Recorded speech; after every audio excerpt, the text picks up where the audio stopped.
Hello दोस्तों, मैं आ गया हूँ आपके लिए एक नया वीडियो लेकर। और इस वीडियो से आप ज़रूर कुछ सीख के ही जाइएगा। और मेरा मोटिव यही है कि आपको कुछ तो सिखाऊं। और ये जो इंस्टॉल कर रहा हूँ मैं समस्तीपुर के बांदे विलेज में लगा रहा हूँ। और यहाँ पर सेल्कोनी का जो लेटेस्ट हाइब्रिड इन्वर्टर है, जिसको आप G6 गैलेक्सी 6G बोलते हो, वो इन्वर्टर लगा रहा हूँ। और ये बिहार में फर्स्ट टाइम ही लग रहा है। एक्चुअली में ये वीडियो थोड़ा लंबा होने वाला था, क्योंकि इसका इंस्टॉलेशन ही इतना लंबा है और इतना प्रोसेस था कि ये लंबा होने ही वाला था। इसलिए मैंने इस वीडियो को 2 पार्ट में बनाया है। ये पहला पार्ट है और अगला पार्ट भी आप ज़रूर देखिएगा, क्योंकि उसके अगले पार्ट में मैंने इन्वर्टर को कैसे स्टार्ट करना है, कैसे सेटिंग करना है और इन्वर्टर को कैसे कनेक्ट करना है लोकली, और हाथ से एकदम करके दिखाया है उसमें कि उसका कनेक्शन कैसे करना है, 1 बाई 1 करके एक एक वायर। अगर उसमें कुछ भी ना मिले हमको डब्बा में, फिर भी उसको 1 बाई 1 करके कैसे लगाया जा सकता है। इसलिए वो वीडियो और भी ज़्यादा इम्पोर्टेंट है पहले वाले वीडियो से। और उसमें ये भी दिखाया है कि जब रन करेगा तो उसमें पहले कैसे शो करेगा, सारी चीज़ें इन्फॉर्मेशन है। और इस वीडियो में आपको पता चलेगा कि इसमें कितना अर्थिंग देना है और कितना मोटा वायर यूज करना है। एंड मोस्ट इम्पॉर्टेंट, जो फर्स्ट टाइम यूटीएल ने लॉन्च किया है मोनोपर्क 390 वाट वाला पैनल, वो पैनल सक्सेसफुल है या नहीं, वो पैनल को लाइव टेस्ट करके भी दिखाया हूँ। क्योंकि उस पैनल का जो मैंने कैपेसिटी जांचा, वो कैपेसिटी वाइज अभी तक का मेरे एक्सपीरियंस में बेस्ट पैनल मिला है हमको। वो आप ज़रूर देखें। चलिए बात करते हैं वीडियो के बारे में।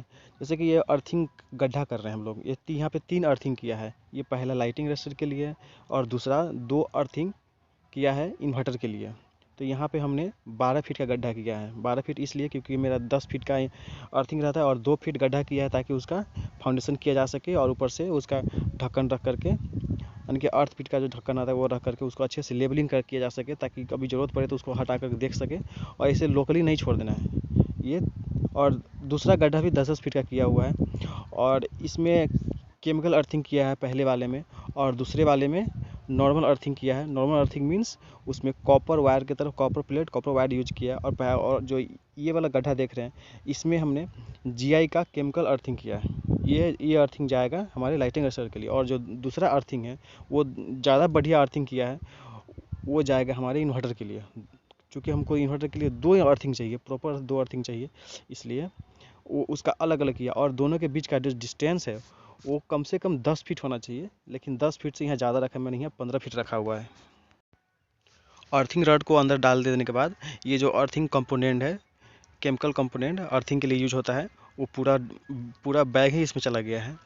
और ये पूरा डाल दिया। उसके बाद जो शेष बचेगा उसमें हम थोड़ा सा बालू डालेंगे, और उसके बाद फिर मिट्टी डाल देंगे, और फिर ऊपर में गुनगुना बालू डाल देंगे, ताकि पानी उसमें इजीली जा सके अगर ज़रूरत पड़े तो, अगर पानी डालने की तो। सेम बाकी अर्थिंग के लिए भी करेंगे। और अब आगे ऊपर में दिखाते हैं कि हम यहाँ पे कौन सा इक्विपमेंट यूज कर रहे हैं यहाँ पे। तो पहले कि हम यहाँ स्ट्रक्चर डिज़ाइन कर रहे हैं, स्ट्रक्चर हम पूरा बना लिए हैं और कस्टमर के डिमांड के अनुसार हम स्ट्रक्चर बनाए हैं। और यहाँ पे हम फास्टनट से इसको फिक्स भी करेंगे, क्योंकि कस्टमर का डिमांड ही था कि हमको फास्टनट यूज करके हमको फिक्स करके देना चाहिए, ताकि हवा में उड़ ना सके। वो हर कस्टमर का अलग अलग डिमांड होता है। और जैसे कि मैंने बताया कि ये बेस्ट पैनल है मेरे एक्सपीरियंस के अनुसार। तो इसका VOC देख रहे हैं और ISC देख रहे हैं। इसका जो VOC है 49 पॉइंट प्लस में है, और जो ISC है लगभग 10 के बराबर है। और जब इसको एक्चुअल में हम जब चेक किए तो अगर आप देखिएगा लगभग 9.5, यानी कि ISC मिला हमको, 9.5 एम्पियर ISC मिला। और VOC लगभग 44 मिला। मतलब उसका मल्टीप्लाई करके देख लीजिए तो लगभग 420 यानी कि वाटेज मिल रहा है हमको इस टाइम पे। जैसा कि मैंने बताया कि फास्टनर यूज करना है, क्योंकि कस्टमर डिमांड अगर करता है कि हमको फास्टनर यूज करके दीजिए तो हम करके देते हैं, अगर नहीं बोलता है तो सिविल वर्क करके दे देते हैं। और ऐसा नहीं कि अगर फास्टनर यूज कर दिया तो सिविल वर्क नहीं करेंगे, वो दोनों ज़रूरी है। लेकिन कस्टमर अगर बोलेगा कि हाँ मेरे छत में होल करके दीजिए तो देंगे, नहीं तो नहीं देंगे। फिर हम सिविल वर्क को ही अच्छे से करके देंगे। तो यहाँ पे और ये जो एंगल रखा हुआ है, लैटिट्यूड एंगल जो बोलते हैं, वो यहाँ पे एंगल जो है 22 रखे हुए हैं। बिकॉज यहाँ पे जो एंगल रखना था हमको 25 भी रखना था, लेकिन मिनिमम हमको 20 के ऊपर ही रखना है। और 20 से हमको 26 के बीच में रखना है। अगर स्टैंडर्ड एंगल रखेंगे तो भी चलेगा, लेकिन यहाँ पे हम पहले ही पैनल को बहुत ज़्यादा हाइट कर चुके थे। अगर ये हाइट अगर थोड़ा कम रखते, इसको अगला पाँव अगर कम हाइट रखते तो इसको हम प्रॉपर 26 डिग्री पे ही रखते, लेकिन ये हाइट हमारा थोड़ा ज़्यादा हो गया है। और ज़्यादा हाइट रखने से हमारा आगे में छत में टच हो रहा था। ऊपर में आप देखिएगा जब ये पैनल लगेगा तो ऊपर के छत में जो करकट रखा है उसमें टच हो जाता है, इसलिए हमने इसका हाइट ज़्यादा नहीं रखा।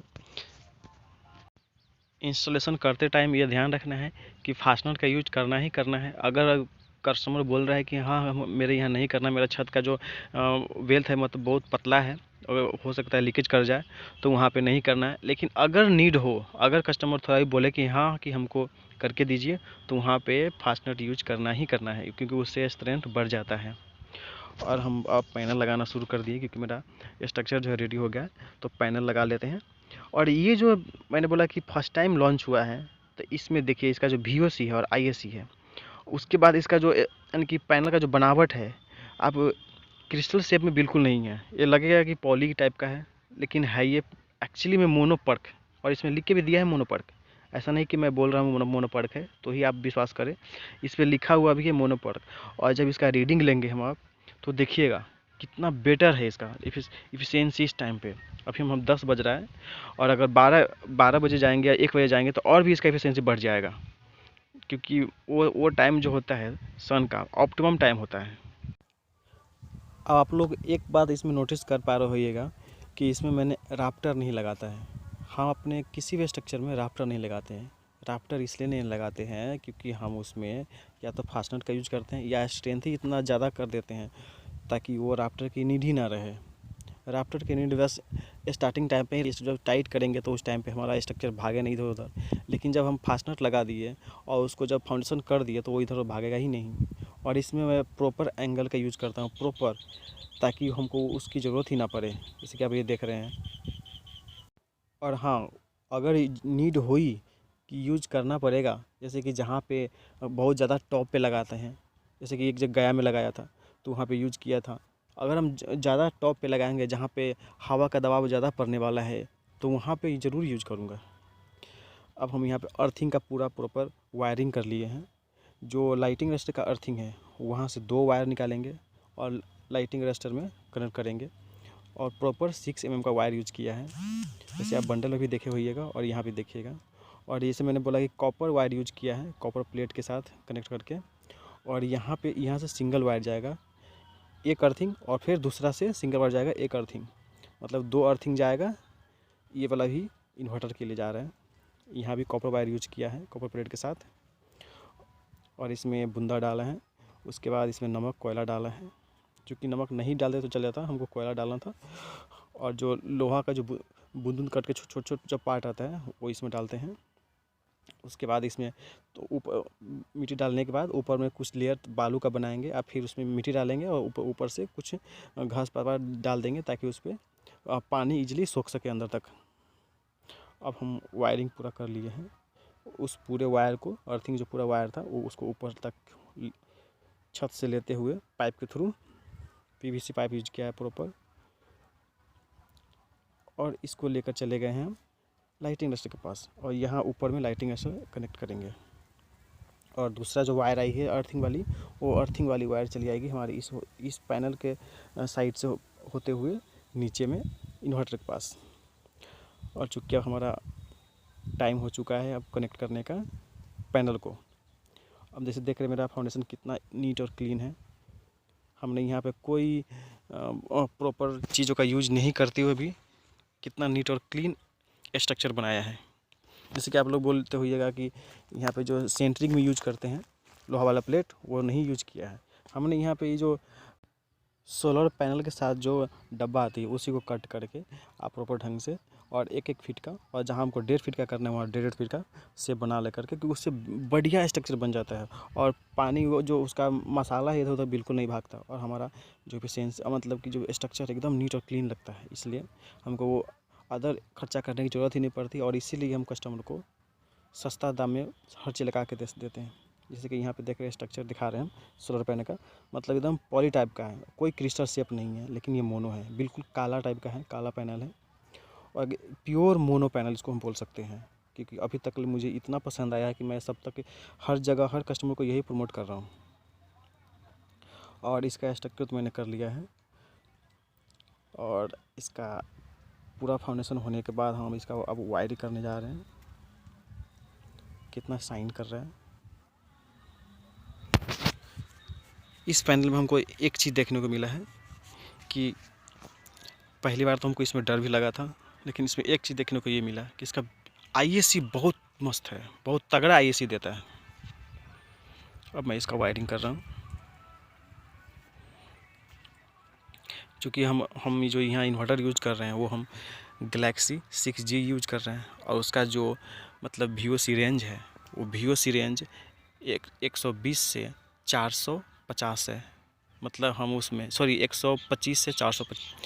तो हम इसमें क्या कर सकते हैं, लगभग हम जो 16 पैनल लगा रहे हैं तो हम 8 पैनल को सीरीज में कर लेंगे, और नेक्स्ट फिर 8 पैनल को सीरीज में कर लेंगे, और इस 8 पैनल को 2 वायर के साथ हम लेके चलेंगे नीचे में, पहले पोर्ट में लगा देंगे, और फिर नेक्स्ट 8 पैनल को लेके जाएंगे और दूसरे पोर्ट में लगा देंगे। आप लोग सोच रहे हैं कि पोर्ट में क्या बोल रहा हूँ। पोर्ट इसलिए बोल रहा हूँ कि जो हमारा इन्वर्टर है G6 वो डबल MPPT है। डबल MPPT मतलब 2 पोर्ट होगा, एक सिंगल पोर्ट के लिए एक प्लस माइनस और दूसरे पोर्ट के लिए दूसरा प्लस माइनस। फर्स्ट 8 पैनल को सीरीज करने के बाद जो हमारा VOC मिला वो कितना मिल रहा है, 354 वोल्ट। मतलब हमारा जो VOC आ गया तीनों 8 पैनल का सीरीज करने के बाद हमारा 354 मिल गया। अब अगला 8 का सीरीज करेंगे और उससे जो VOC मिलेगा वो भी 354 के आसपास ही मिलेगा, क्योंकि ज़्यादा मिलेगा क्योंकि 8 पैनल ही वो भी है। और उसके बाद क्या करेंगे, जो पहला 8 जो सीरीज किए हैं उसको लेकर के जाएंगे, पहले पोर्ट में डाल देंगे, हमारा कंप्लीट हो गया कनेक्शन, और दूसरा जो है उसको भी लेके जा करके दूसरे पोर्ट में डाल देंगे। और यहाँ जो वायर यूज कर रहे हैं, सोलर केबल वायर यूज कर रहे हैं, वो हम 4² का यूज़ कर रहे हैं, प्योर माइक्रोटेक का सोलर केबल। यहाँ पर 2.5 mm भी यूज कर सकते हैं अगर वायर उपलब्ध ना हो तो, लेकिन हमको 4 mm ही देना है। 6 mm बिल्कुल नहीं, उसकी ज़रूरत नहीं है, ज़्यादा मोटा देने की ज़रूरत नहीं है, जो कैपेबल है, क्योंकि हम एक पैनल को ही लेके जा रहे हैं सीरीज़ में। अगर इसमें पैरेलल करते, अगर 2 पैनल पैरेलल करते तो भी हम 4 mm से भी देते। अगर 2 से ज़्यादा पैनल अगर सीरीज करते, पैरेलल करते, क्योंकि पैरेलल में एम्पियर बढ़ता है, और एम्पियर बढ़ने से ही वायर मोटा या पतला, मतलब वायर के साइज़ में डिफरेंस आता है। वरना एक पैनल का अगर कनेक्शन करना है जनरली तो हम 2.5² mm से भी काम चला सकते हैं। और अगर मान लीजिए हम ये तो बड़ा प्लांट लगा रहे हैं, अगर कहीं छोटा प्लांट लगा रहे हैं वहाँ पे वायर उपलब्ध नहीं हो पा रहा है सोलर केबल, तो आप कोई भी यानी कि जो आपको कॉपर वायर मिल जाता है कोई भी लगभग 4² mm से ऊपर, वो आप उसमें नॉर्मली यूज कर लीजिए, आपका काम सक्सेसफुल हो जाएगा, और आपको कोई वोल्टेज ड्रॉप, कोई करंट ड्रॉप नहीं मिलेगा, कोई लॉसेस ज़्यादा नहीं मिलता। हाँ, अगर कॉपर वायर यूज कीजिएगा प्योर, और वो भी थोड़ा मोटा, मतलब कि 4² mm से ऊपर में, तो आपको उतना डिफरेंस नहीं मिलेगा। लेकिन अगर उसी में अगर पतला वायर यूज करके डायरेक्टली कनेक्ट कर लीजिएगा तो उसमें डिफरेंस मिलेगा। इससे बेटर है कि आप 2.5² mm का वायर यूज करें सोलर केबल, वो ज़्यादा सही रहेगा। तो यहाँ पे हमारा कनेक्शन लगभग ओके हो गया है अगले पोर्ट के लिए। और अभी तक आपको मैंने ये चेक करके नहीं दिखाया कि एक पैनल से, किसी एक पैनल से भी कितना आईएसी निकल रहा है, क्योंकि मैं उस टाइम से बोलते आ रहा हूँ कि आईएसी बहुत तगड़ा मिलता है, बहुत तगड़ा मिलता है, लेकिन आपको दिखाया नहीं। अब मैं आपको आईएसी चेक करके दिखाऊंगा। जैसे कि इस पैनल को मैंने पूरा एक पैनल का चेक किया, तो हमारा VOC जो मिला वो 44.5 मिला।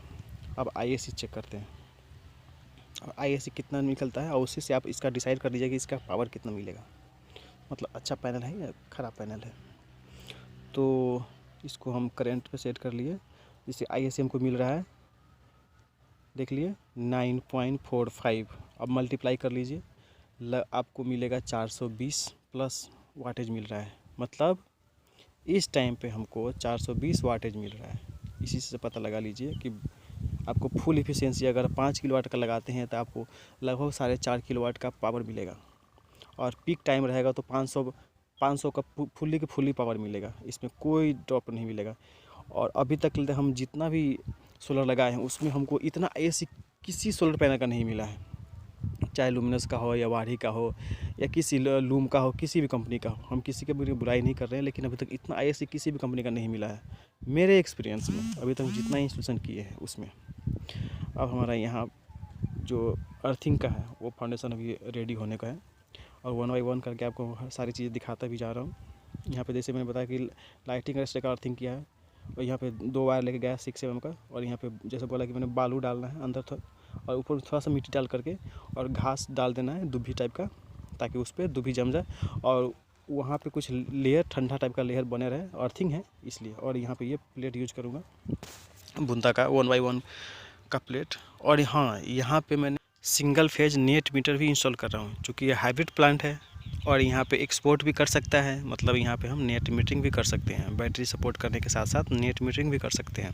तो यहाँ नेट मीटरिंग भी इंस्टॉल कर रहा हूँ, और ये नेट मीटर हम पूरे बिहार में इंस्टॉल करते हैं। आप कहीं से भी बिहार के किसी भी कोने के कस्टमर है, आप हमसे पूरा संपर्क कीजिए और आपको पूरा गाइड किया जाएगा, और प्रॉपर आपको सिर्फ रुपया देने की ज़रूरत है, और जो जो डॉक्यूमेंट ज़रूरत है वो दीजिए, आपको पूरा सपोर्ट किया जाएगा, और आपको घर बैठे सारी फैसिलिटी दिया जाएगा, नेट मीटरिंग से लेकर के सारी चीज़ें।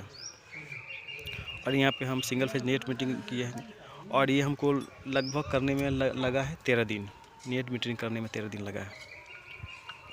और यहाँ पे हम इसका नेट मीटरिंग का जो वायरिंग है वो कर लिए हैं, और अगर इलेक्ट्रिक विभाग की तरफ से कस्टमर आता है ठीक है, नहीं तो हमारा मिस्त्री खुद करके देता है। और अब यहाँ पे हम इंस्टॉल कर रहे हैं Galaxy 6G hybrid solar inverter, और इसका जो कनेक्शन है आपको हम नेक्स्ट वीडियो में दिखाएंगे, क्योंकि हम आपको सिर्फ यहाँ पे ये दिखा रहे हैं कि इसके अंदर में क्या क्या है, कैसे कैसे वायर है। इसका फुल इन्फॉर्मेशन जो है हम आपको अगले वीडियो में देंगे, तो थोड़ा इंतज़ार करें, और कृपया मेरे इस चैनल को सब्सक्राइब ज़रूर करें और लाइक एंड कमेंट ज़रूर करें, ताकि हमको ये पता चल सके कि आपको इसमें क्या अच्छा लगा, क्या बुरा लगा, ताकि मैं अगले वीडियो में उसको फिर से भरपाई कर सकूँ। कृपया अपना प्यार मेरे साथ बनाए रखें, कृपया सब्सक्राइब ज़रूर करें और ज़्यादा से ज़्यादा फैलाएं।